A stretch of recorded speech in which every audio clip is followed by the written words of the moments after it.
हम अपने अगले वीडियो के अंदर गैलीलियन रूपांतरण समीकरण को पढ़ेंगे कि ये गैलीलियन रूपांतरण समीकरण क्या होता है, किस तरह से अपन गैलीलियन ट्रांसफॉर्मेशन करते हैं।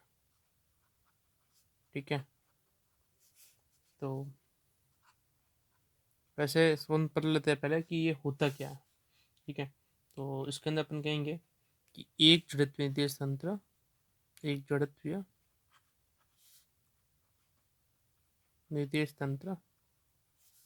का दूसरे जड़त्वीय निर्देश तंत्र का दूसरे जड़त्वीय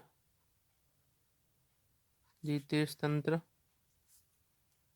के साथ संबंध को देखेंगे। ठीक है,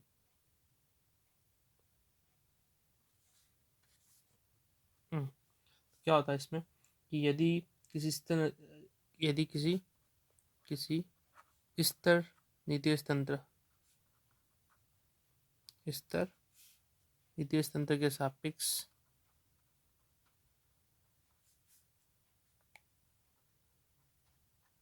कण की स्थिति ज्ञात है तो वह रूपांतरण संबंध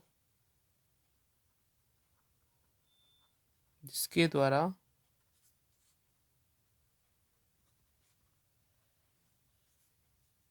किसी अन्य जड़त्वीय निर्देश तंत्र के सापेक्ष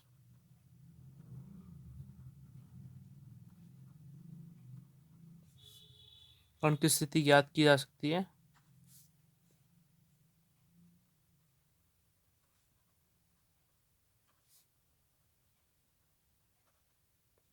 ठीक है, तो उस रूपांतरण को गैलीलियन रूपांतरण कहेंगे।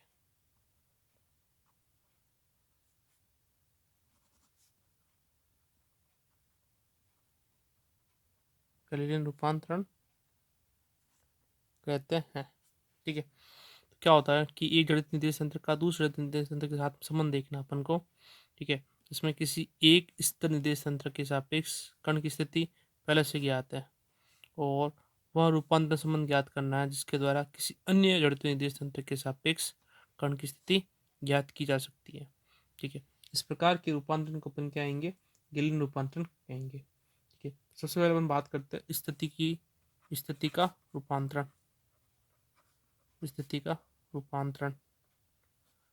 ठीक है, वो भी कब, जब दोनों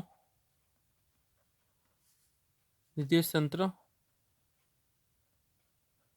एक दूसरे के क्या हो, प्रारंभ में संपाती हो।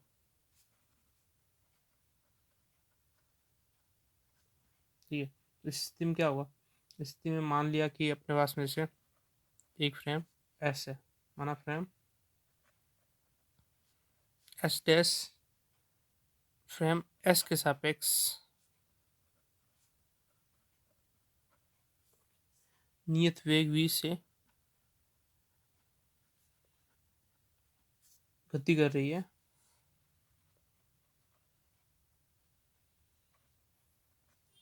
ठीक है, और इस स्थिति में एस डैश के तीनों अक्ष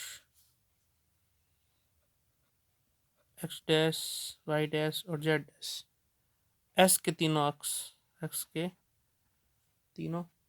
अक्ष एक्स वाई और जेड के समांतर है। तो टी समय पश्चात क्या रहेगा देखते हैं अपन। पहले डायग्राम समझ लेते हैं कि किस तरह से समांतर की बात कर रहा है।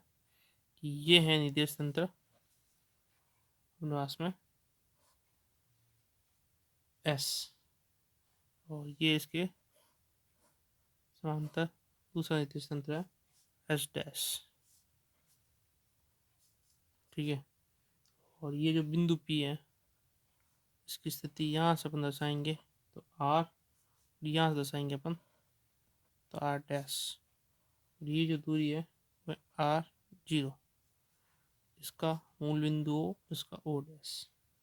ये Y, ये X और ये Z, ये Y डैश, X डैश और ये Z डैश। ठीक है, तो हमको डायग्राम से सीधा पता चल रहा है कि जो R की वैल्यू है वो क्या है, R0 प्लस R डैश है। ठीक है, R0 प्लस R डैश है। अब हमको निकालनी है R डैश की वैल्यू, तो R डैश की वैल्यू जो रहेगी वो क्या रहेगी, वो रहेगी R माइनस R0। ठीक है, अब R0 जो है, ठीक है, वो क्या है, अपन बता रहे थे कि हाँ दोनों एक दूसरे समांतर है, तो टी समय पश्चात में जो ओ डैश है ये R0, ठीक है ना, ये R0 क्या हो जाएगा, ये V इंटू टी हो जाएगा। ठीक है ना, V वेग से गति कर रहा है तो R0 की वैल्यू हो जाएगी V इंटू टी। ठीक है, तो R0 value V into T है तो R डैश जो है R माइनस V टी जाएगी। ठीक है, अब इसके जो घटक हैं वो तीनों दिशा में घटक कौन कौन से हैं। ठीक है, तो एक्स डैश का जो घटक होगा, एक्स आर डैश अपन तीनों घटक निकालेंगे, वो एक्स डैश, वाई डैश और जेड डैश तीनों घटक रहेंगे। तो जो एक्स डैश घटक है वो रहेगा एक्स माइनस वी टी और वी एक्स का, और जो वाई का घटक है वाई डैश का, y minus v y t, और ये जो आर है वो z minus v z t. ठीक है, ये अपने तीनों घटक हो जाएंगे एक्स वाई डैश और जेड डैश के। अब अपन बात करते हैं कि यहाँ पे अपन ने बात की कि दोनों निर्देश तंत्र प्रारंभ में क्या थे, संपाती है। ठीक है ना, अपन संपाती नहीं हो तो क्या होगा उस दिन देखेंगे।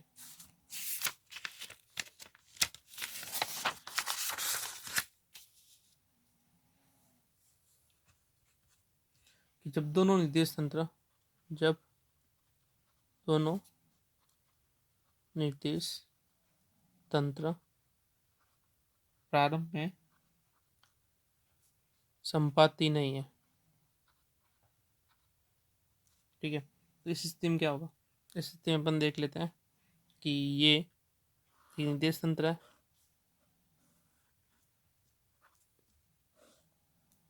ठीक है, इस निर्देश तंत्र का अपन नाम देते हैं वही एस एक्स वाई और ये जेड, ये ओ बिंदु है, और जो इसके साथ सापेक्ष संपत्ति नहीं है, ठीक है ना, वो एक तरह से क्या कर रहे हैं, नियत वेग v से गति कर रहा है। ठीक है, तो अपन बनाएंगे यहाँ पे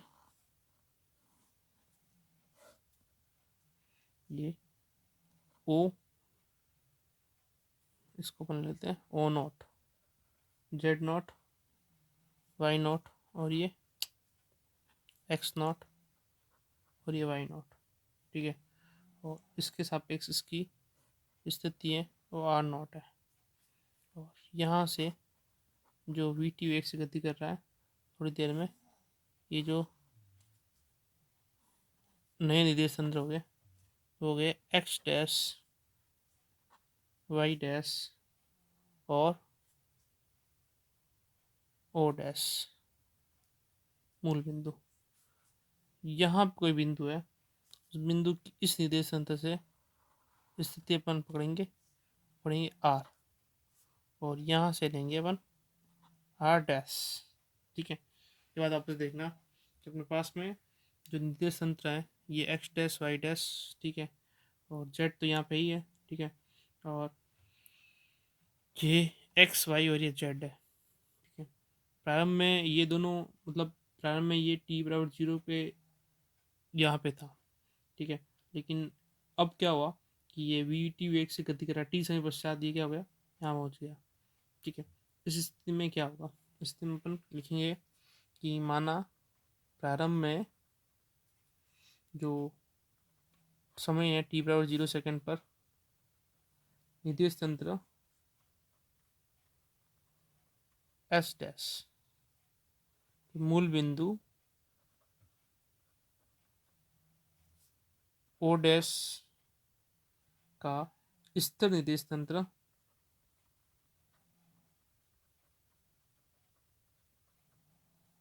उसको अपन कहेंगे एस के मूल बिंदु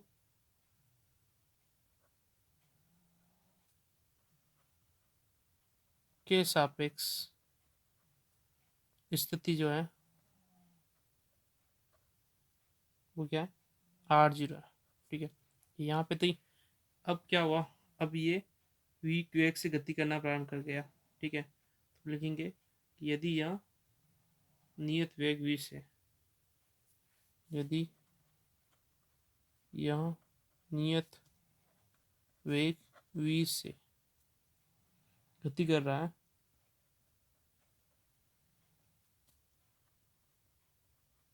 तो एस डैश के अक्ष, देखो ये कितनी गति करेगा, ये इसके सदैव क्या रहेगा, समांतर रहेगा। एस डैश के अक्ष सदैव एस के समांतर रहेंगे। ठीक है ना, और R0 की जो वैल्यू रहेगी, आर की जो वैल्यू रहेगी वो रहेगी R0 plus v t plus r dash. ठीक है, और आर डैश की जो वैल्यू रहेगी हो जाएगी R minus R0 minus v T. ये अपन देख रहे हैं यहाँ पी बिंदु के निर्देशांक, ये जो है ये गति कर रहा है। ठीक है ना, गति कर रहा है, तो इस स्थिति के अंदर इसका जो पहले अपने देखा था इस निर्देश तंत्र के अंदर, ये था ये स्थिति। ठीक है, इसमें दोनों निर्देश तंत्र प्रारंभ में क्या है, संपाती है। ठीक है, अब ये क्या हो गया, गतिशील हो गया। ठीक है, तो इसमें निर्देश तंत्र संपाती नहीं है, तो इस स्थिति के अंदर जो आर डैश की वैल्यू रहेगी वो आर माइनस वी टी रहेगी। ठीक है, वैसे यहाँ पे जो डिफरेंस है वो R0 का है, यहाँ पे भी जो आर डैश था आर माइनस वी टी था। ठीक है,